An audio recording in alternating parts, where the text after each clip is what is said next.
దోస్తులు అందరు ఎలా ఉన్నారు? నేనైతే శనగపప్పు అయితే నానబెట్టాను. నిన్న సండే కదా అండి. సండే స్నాక్స్కైనా మార్నింగ్ చేశాను. నైట్ నానబెట్టి మార్నింగ్ అయితే చేస్తున్నాను.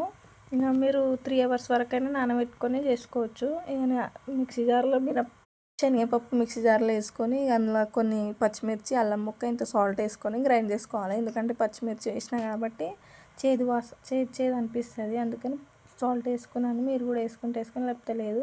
ఇక అందులో కొన్ని సపరేట్ పెట్టుకున్న మినపప్పులు ఉన్నాయి కదండి, అవి వేసేసుకొని దాని తర్వాత అందులో ఉల్లిగడ్డ ముక్కలు, కొత్తిమీర, పుదీనా, కరివేపాకు, వెల్లుల్లి ఇంకా అందులో కొద్దిగా కారం వేసుకున్నాను. మీరు వేసుకోవాలనుకుంటే వేసుకోండి, లేకపోతే లేదు. పసుపు అయితే వేయలేదు, మర్చిపోయాను నేనైతే. మీరు వేసుకోవాలనుకుంటే వేసుకోండి. ఇక మొత్తం కలుపుకున్న తర్వాత ఒక 2 మినిట్స్ పక్కకు పెట్టి ఇక స్టవ్ మీద కడాయి పెట్టి కడాయిలో ఆయిల్ వేసి ఇక కొద్దిగా చేయికి ఆయిల్ అప్లై చేసుకోండి, లేకపోతే వాటర్ అయినా అప్లై చేసుకోవచ్చు. ఇక వడలు అయితే వేసుకోవాలండి. నేను ఏ మసాలా లేకుండా చేస్తున్నాను, చూసేయండి మీరే. మసాలాలు వేస్తే కూడా గ్యాస్ ట్రబుల్ వస్తుంది, అందుకని మసాలాలు వేయలేదు నేను. మీరు వేసుకోవాలంటూ వేసుకోండి.